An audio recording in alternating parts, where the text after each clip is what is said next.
जय हिंद दोस्तों। तमाम शिक्षकों और शिक्षिकाएं भाई बहनें को आदाब सलाम।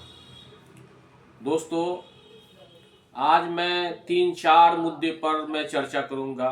शिक्षकों के हित से संबंधित, छात्रों के हित से संबंधित और छुट्टियों के मामले में। मैं तो बराबर कहते आ रहा हूं, तमाम नियोजित शिक्षक जो हैं या बीपीएससी शिक्षक हैं, ये सरकार सिर्फ ठग ही रहा है, लॉलीपॉप दे रहा है। इतना लॉलीपॉप दे रहा है। दूसरी बात कि सरकार जो है भारतीय संविधान का बहुत बड़ा उल्लंघन कर रहा है। मैं सिर्फ एक ही बात पर चर्चा ले रहा हूं। माननीय नीतीश कुमार, बिहार के मुख्यमंत्री, आप यह बात बतलाने की कृपा करें, क्या यह बात सही है कि आपने 52 वर्ष, 55 वर्ष, 45 वर्ष को भी राज्यकर्मी का दर्जा देने के लिए सेवा में निरंतरता नहीं दे रहे हैं? क्या यह बात सही है कि भारतीय संविधान की धारा 14 के अंतर्गत, जिसमें बराबरी का अधिकार दिया गया है, आप तमाम बेरोजगारों के साथ जिनका एज में रिलैक्सेशन नहीं दिए थे, उन लोगों का भारतीय संविधान के साथ ये आप उल्लंघन कर रहे हैं? यदि उपर्युक्त खंड के उत्तर स्वीकारात्मक है तो सेवा में निरंतरता देने का, नहीं देने का औचित्य क्या है? आप जवाब दीजिए। दोस्तों, आप हमारे इस वीडियो को शेयर कीजिए। जो भाई सब्सक्राइब नहीं किए वो सब्सक्राइब कीजिए। आज मैं अजीबोगरीब इतनी सबूत के साथ मैं पेश कर रहा हूं कि सरकार एकदम नरमस्तक हो चुका है। ये साफ लोकतंत्र का हत्या कर रहा है। मैं सोशल मीडिया के माध्यम से कहता हूं, माननीय नीतीश कुमार, यह बात बतलाने की कृपा करें। आपने ऐसा नियम कानून बनाया है कि दोनों तरफ आप फंस जाइएगा। जिन लोगों को सेवा में निरंतरता नहीं दे रहे हैं, एज ओवर एज है, वो आपको बहाली इस तरह से करने का आप नियम नहीं है, आप उल्लंघन कर रहे हैं। ये साफ उल्लंघन कर रहे हैं। चूंकि ये नौकरी में जाने के लिए मैक्सिमम महिलाएं के लिए 40 इयर्स, पुरुष ओबीसी के लिए 37 इयर्स, अब 52 वर्ष का बहाली कर रहे हैं। दोस्तों, माननीय नीतीश कुमार साहब का नीयत बिल्कुल गड़बड़ है। चूंकि भारतीय संविधान के अनुसार बिहार का जो लॉ है, जो शिक्षकों का, कर्मचारियों का लॉ है, उस हिसाब में आपने समान काम का समान वेतन नहीं दे रहे हैं। एक एक शिक्षकों को आपको 20-20 लाख, 25 लाख एरियर देना चाहिए था। जब से प्रशिक्षित हैं तब से समान काम का समान वेतन नहीं दे रहे हैं। बीपीएससी शिक्षक शिक्षिकाओं के साथ बहुत बड़ा अन्याय कर रहे हैं, जुल्म कर रहे हैं। लड़कियों लोगों का, महिलाएं लोगों का 400-400 किलोमीटर, 500-500 किलोमीटर स्थानांतरण हो गया है। आप उसको नियम संशोधन नहीं कर रहे हैं और यथाशीघ्र ट्रांसफर नहीं कर रहे हैं और सब शिक्षकों को फंसा रहे हैं। दोस्तों, ये बात हुई। दूसरी बात कि जो बीपीएससी एग्जामिनेशन जो हुआ है इन दिनों, उसमें क्वेश्चन लीक हुआ है। इस मामले को लेकर छात्र आंदोलन पर उतारू हो गए हैं और आंदोलन कर रहे हैं। आज 13वां दिन है। ये साजिश रच करके, कैसे साजिश? जिस तरह से किसानों का आंदोलन हुआ था, उस आंदोलन में जो रोड जाम था, इन लोगों को बहला फुसला करके, गलत कन्विंसिंग कर करके लाल किला में ले गया और लाल किला में किसानों के साथ अभद्र व्यवहार हुआ। ठीक उसी तरह से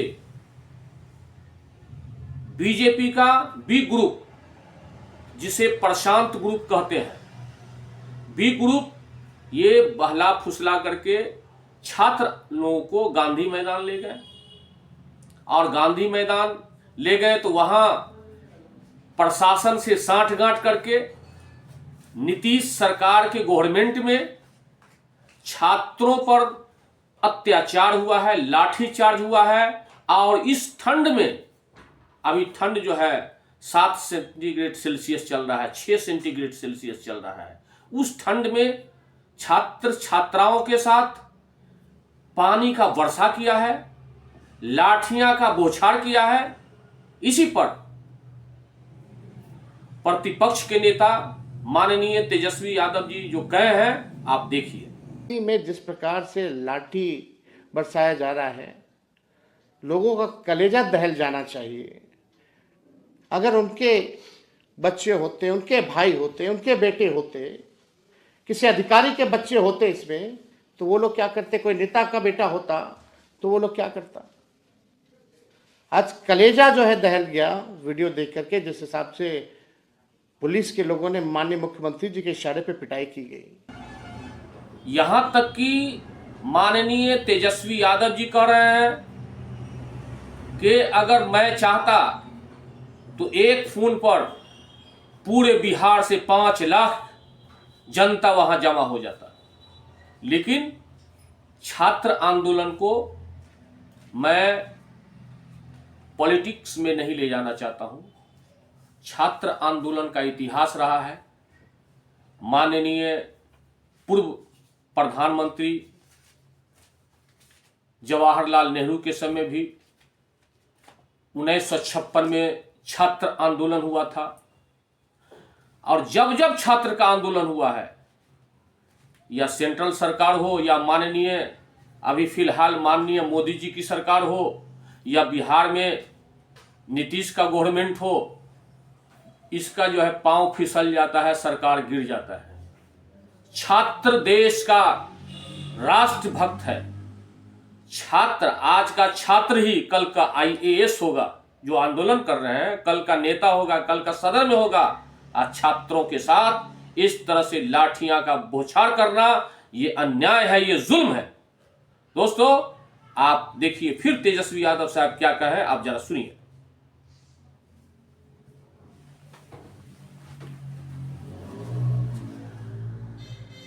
मुख्यमंत्री जी के इशारे पे पिटाई की गई कि आपको जेल जाना पड़ेगा, आपको नौकरी नहीं मिलेगी, आप एग्जाम में नहीं बैठ सकते।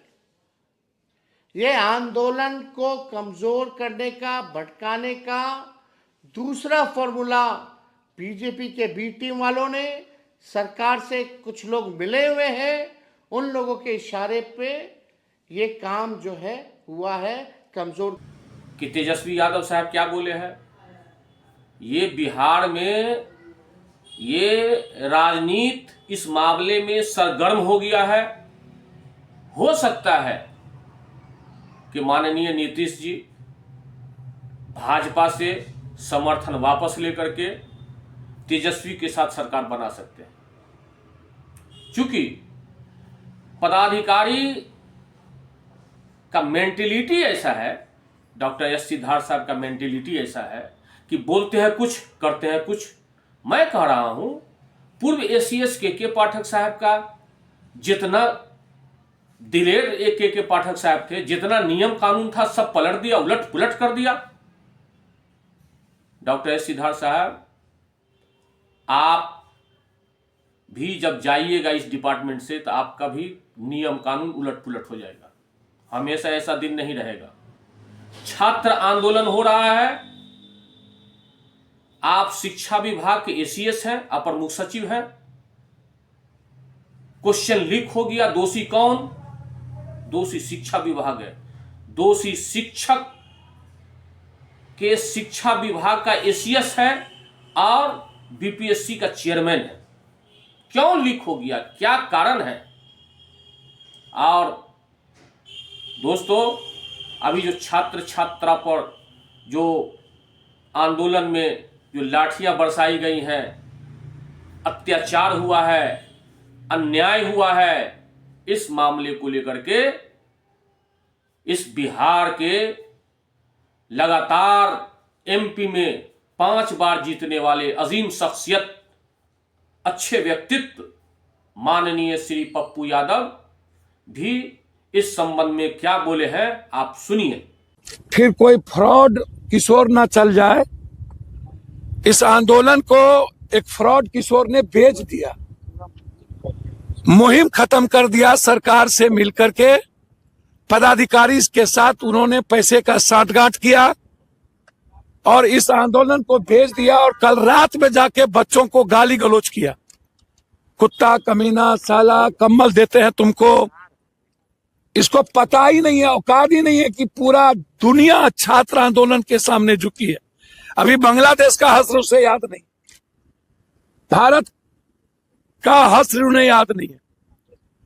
ये दौलत स्वराज पार्टी और ये फ्रॉड दुनिया का, बिहार कभी इस गुंडे को माफ नहीं करेगा। ये गुंडा है, ये जिस तरीके से बिहेव किया है इसको एक भी छात्र माफ नहीं करेगा, बिहार का आने वाली पीढ़ी माफ नहीं करेगा। इन्हें बिहार से भागना होगा। मेरे बच्चों के साथ ज्यादती किया 3 बजे जाके गुंडों के साथ, 2 IAS IPS के साथ। इसीलिए मैंने पूरी शिकायत गवर्नर साहब से की है। पूर्णिया हाईकोर्ट बेंच के बारे में गवर्नर साहब ने स्वीकृति दी है, लिखा है हाईकोर्ट बेंच को कि बिहार में एक हाईकोर्ट बेंच और स्थापित होनी चाहिए। तमाम शिक्षक शिक्षिकाओं और आंदोलन कर रहे छात्र छात्राओं, आपने माननीय सांसद श्री पप्पू यादव जी का स्पीच देखे कि बीजेपी के बी टीम पर क्या प्रहार कर रहा है। जिस तरह से किसान आंदोलन में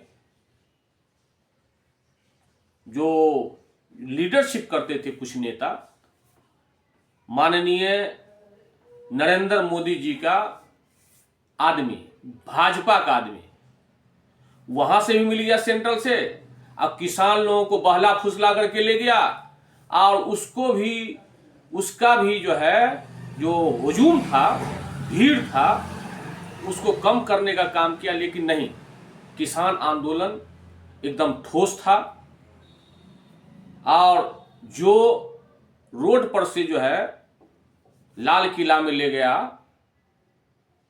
वह एक साजिश था सेंट्रल सरकार का। वहां भी बी टीम था। हालांकि जो साजिश के तहत ले गया वो भगवान का प्यारा हो गया, वो किसी एक्सीडेंट में मारा गया। ठीक इसी तरह से प्रशांत किशोर ने ये कंबल भी दिया छात्र छात्राओं को, तो उस तरह से जो क्या बोला कि मैंने कंबल दिया। अरे जो आदमी किसी को कुछ देता है और उसका उल्हाना अपोजिट उसको मिसाल दे देता है, वह आदमी वैसा है जो इंसान कै कर दे, वोमिटिंग कर दे और उसको फिर पी जाए। ठीक उसी तरह का वो आदमी है। तो प्रशांत किशोर ने छात्र छात्राओं, इस शोषित ठंड में रहने वाले, संघर्ष करने वाले छात्र छात्राओं को ऐसा शब्द नहीं बोलना चाहिए कि मैंने कंबल दिया। यही बात को लेकर के माननीय पप्पू यादव जी ने कहा। यह संघर्ष चलेगा और सरकार को निश्चित झुकना पड़ेगा। विश्वसनीय सूत्रों से ज्ञात हुआ है कि इस पर आज मीटिंग हो रहा है। हो सकता है तो बीपीएससी एग्जामिनेशन जो हुआ था वो रद्द हो जाएगा। हाँ दोस्तों, अब मैं दूसरी बात बता रहा हूं कि सरकार जो है, बिहार सरकार तरह तरह से शिक्षकों को शोषित कर रहा है। इन दिनों जो 2025 का जो छुट्टी का लिस्ट हुआ है, वो खासकर अल्पसंख्यक, बिहार के बहुत बड़े अल्पसंख्यक के साथ ये जुल्म हुआ है, अन्याय कर रहा है नीतीश कुमार। मैं सोशल मीडिया के माध्यम से कहना चाहता हूं कि माननीय मुख्यमंत्री श्री नीतीश कुमार साहब, क्या यह बात बतलाने की कृपा करेंगे, क्या यह बात सही है कि आज से 3 साल 4 साल 5 साल पहले ईद और रमजान शरीफ का छुट्टी मिला करके 15 दिन का छुट्टी होता था। क्या यह बात सही है? क्या यह बात सही है कि आपने इस ईद के छुट्टी में मात्र 1 दिन का छुट्टी दिया है? क्या यह बात सही है कि अल्पसंख्यक का जो जुमा को जो छुट्टी होता है उसको भी अलग से छुट्टी आप नहीं दी है? या और अदर स्कूल के लिए इतवार को जो छुट्टी होता है उसका जो पर्व के समय जो छुट्टी इतवार को पड़ता है उसका भी एक्स्ट्रा छुट्टी नहीं दी है। यदि उपर्युक्त खंड के उत्तर स्वीकारात्मक है तो आप इस छुट्टी में, ईद के छुट्टी, महापर्व ईद के छुट्टी में कटौती करने का क्या औचित्य है? जवाब दीजिए। दोस्तों, आप हमारे इस वीडियो को ज्यादा से ज्यादा शेयर कीजिए और जो भाई बहनें सब्सक्राइब नहीं किए हैं वो सब्सक्राइब जरूर कीजिए। ये माननीय नीतीश कुमार असफल होते जा रहे हैं, पता नहीं किस पदाधिकारी के प्रेशर में है।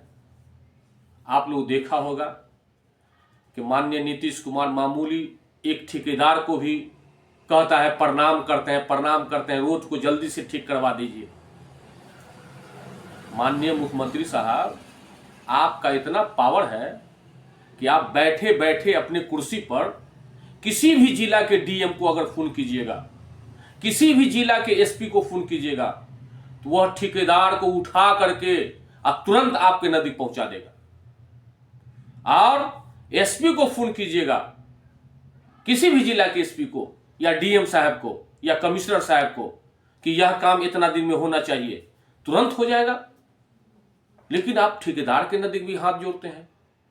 कभी कहते हैं कि एमपी में 400 का बदला 4000 पार रहेगा, कभी कहते हैं कि माननीय देश के जो आप लोग ज्यादा 4000 वोट दीजिएगा, सीट जीतेगा तो देश के प्रधानमंत्री श्री नरेंद्र मोदी जी फिर से मुख्यमंत्री बनेंगे। वाह, क्या बोल रहे हैं आप? कम बोला कीजिए और शिक्षक शिक्षिकाओं पर बहुत ज्यादा सोचिए।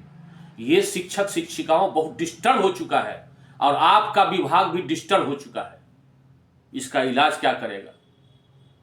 दोस्तों, आप हमारे इस वीडियो को शेयर कीजिए और मैं साफ इस सोशल मीडिया के माध्यम से, राइन फैमिली चैनल के माध्यम से, हारून रशीद राइन, ये माननीय नीतीश कुमार को आश्वस्त करना चाहता हूं कि आप जो सक्षमता परीक्षा पास करके जो है विशिष्ट शिक्षक बने हैं, उन लोगों को सेवा में निरंतरता दीजिए।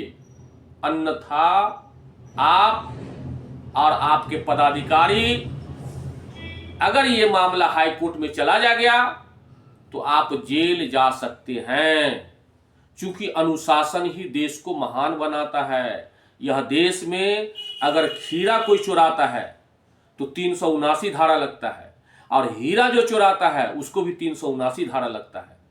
आप ये गलत नियम कानून बना रहे हैं, तमाम शिक्षकों को सूचित कर रहे हैं। आप ऑनलाइन अटेंडेंस दे करके आप लग रहा, आप तो सब कर्मचारी को आपको चिप्स लगा देना चाहिए कि आप बैठे बैठे देखते। ये क्या है? किसी का माइंड फ्री होगा तो बच्चे को ठीक से पढ़ा पाएगा। अभी सबका मिजाज रहता है सिर्फ अटेंडेंस बनावे। मैं एक जगह गया था, जो मीटिंग हो रहा था शिक्षक लोगों का, वो 4 बजे जो बाहर जा रहे थे सबका परेशान, किसी का टावर नहीं मिल रहा है, किसी का डाटा खत्म है। क्या तरीका है? ऐसा नहीं होना चाहिए। शिक्षक राष्ट्र के निर्माता है, शिक्षक बच्चे के भविष्य के निर्माता है और छात्र छात्रा जो आंदोलन कर रहे हैं वो तो समझिए राष्ट्र के रीढ़ की हड्डी हैं। इसीलिए आप थोड़ा सा रहम कीजिए। माननीय नीतीश कुमार साहब, आप अपने विभाग को कहिए कि तुरंत छात्र आंदोलन को स्वीकृत करने के लिए और बीपीएससी एग्जामिनेशन जो पूर्व में हुआ है, क्वेश्चन लीक हुआ है, उसको रद्द कर देने के लिए फिर एग्जामिनेशन लीजिए। दोस्तों, जो जानकारी निकल के आई थी मैं सही बोला हूं, भारतीय संविधान के अनुसार बोला हूं। आपसे मैं विदा लेता हूं, इजाजत दीजिए। जय हिंद, जय भारत।